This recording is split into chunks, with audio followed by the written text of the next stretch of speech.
جانتا جی چاہتا میں جوتا نکال کر اس خبیث کو ماروں، ننگا کر کے اس کو ماروں جو کھانوں کو حقیر سمجھتا ہے اور جو بڑے مزیدار کھانوں کا شیدائی ہے، اس کے بغیر کھا نہیں سکتا وہ. اس کو ہوٹل میں جانا پڑتا ہے کھانا کھانے کے لیے. ہوٹل کا کھانا جانتے ہو کس طرح کا ہے؟ خدا کی قسم جب تک مجبوری کی ضرورت نہ ہو تب تک ہوٹل کا کھانا کھانا کبھی نیک لوگوں کا مزاج نہیں ہوتا.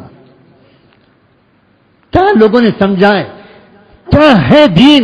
داڑھی رکھ لی، کرتا پاجامہ پہن لیا، سمجھ گئے کہ ہم بڑے دیندار ہو گئے. یہ تماشا ہے، تماشا.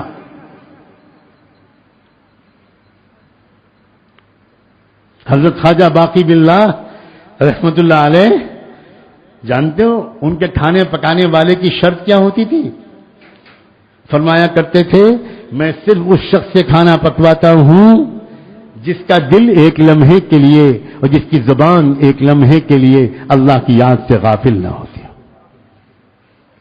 کیونکہ اس کے ہاتھ کے پکائے ہوئے کھانے سے دل میں نور اترتا ہے. فرمایا کرتے تھے کہ جس دن میرے پاس ایسا کوئی پکانے والا نہیں ہوتا میں روزہ رکھتا ہوں اور شام کے وقت میں دودھ سے یہ لسی سے افطار کر لیتا ہوں، کوئی پکی ہوئی چیز نہیں کھاتا جب تک کہ ذکر میں ڈوبا ہوا انسان میرا کھانا نہ پکائے.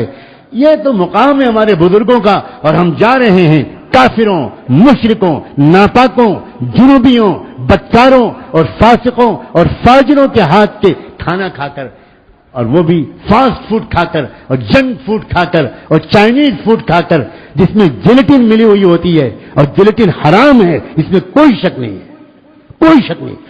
کوئی چائنیز فوڈ جیلیٹن کے بغیر نہیں بنتا، کوئی جنک فوڈ جیلیٹن کے بغیر نہیں بنتا. ہمارے یہ نوجوان کیوں اپنے آپ پر ظلم کر رہے ہیں؟ یہ خنزیر کھا رہے ہیں، خنزیر. انہیں کچھ خبر نہیں. مزہ آ رہا ہے، ان کو مزہ آ رہا ہے. لا حول ولا قوت الا باللہ. ان کو نماز کی توفیق کیوں نہیں ملتی؟ ان کے فجر کی نماز آنکھ کیوں نہیں کھلتی؟ اللہ کہتا ہے فرشتوں سے سلا دو اس بدماش کو، اس کو میں اپنے سامنے کھڑا ہوا نہیں دیکھنا چاہتا. معجم کبیر طبرانی کی روایت ہے کہ تہجد کے موقع پر اللہ تعالیٰ اپنے کچھ فرشتوں کو بھیجتا ہے کچھ بندوں کے پاس، اس بندے کو جگا دو، اس بندے کو جگا دو، تہجد کا وقت آ گیا، میں اس کو اپنے سامنے کھڑا ہوا دیکھنا چاہتا ہوں. اور کچھ بندوں کے پاس فرشتوں کو بھیجتا ہے ان کو سنا دو، میں ان کا چہرہ نہیں دیکھنا چاہتا. تب تو تہجد سے آگے بڑھ کر میں کہہ رہا ہوں فجر کی نماز میں اٹھنے نہیں دیتے اللہ ان لوگوں کو جن کے پیٹ میں خبیث کھانا گھسا ہوا ہے، حرام کھانا گھسا ہوا ہے. بڑی دور تک کی کیا اثرات ہیں سمجھنے کی کوشش کرو. کیوں دنیا میں رواج دیا جا رہا ہے پیپسی کولا کا؟ کیوں دنیا میں رواج دیا جا رہا ہے جنک فوڈ کا؟ کیوں دنیا میں رواج دیا جا رہا ہے میکڈونلڈ کا؟ کیوں دنیا میں رواج دیا جا رہا ہے؟ احمقوں، میں آج میں اپنے لہجے کو سخت ترین بلانا چاہتا ہوں. او بیوقوفوں اور عقل کے دشمنوں، تم پڑھے لکھے سمجھتے ہو اپنے آپ کو؟ تم ایک نیٹ پر جا کر پیپسی کا فارمولا نہیں پڑھ سکتے؟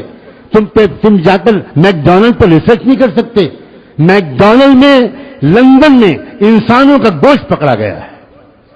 پہلے گھوڑوں کے گوشت کی خبر آئی، گدھوں کے گوشت کی خبر آئی.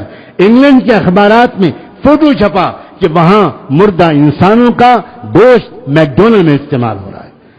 اور صرف گوشت استعمال نہیں ہو رہا، آپ لوگوں کو خبر نہیں ہے کون کون سے کیمیکلز ہوتے ہیں جن کیمیکلز کے اندر ایک بغاوت کا مزاج پیدا ہوتا ہے، اس سے بغاوت کا مزاج پیدا ہوتا ہے، نفرت کا، ریوولٹ کا، بڑوں کے خلاف کی بات کے نہ ماننے کا مزاج پیدا ہوتا ہے. یہ سائنٹیفک ریسرچ ہے.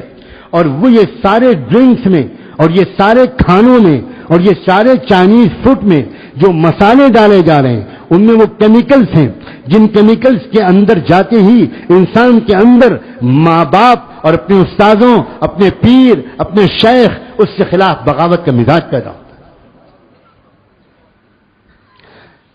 ہمارے مشائخ اور اکابر ریسرچ کر کر کے تھکے جا رہے ہیں، لیکن یہ امت محمدیہ کے بے عقل نوجوان، یہ بے حس نوجوان سننے پر آمادہ نہیں. کیوں یہ بچے اپنے ماں باپ کے باغی بن رہے ہیں؟ کیوں آج کل کے مریدین اپنے شیخ کے خلاف علم بغاوت بلند کر رہے ہیں؟ کیوں یہ شاگرد اپنے استاد کے خلاف اس لیے کہ ان کو وہ کھانا کھا رہے ہیں، وہ پانی پی رہے ہیں، وہ ڈرنکس پی رہے ہیں،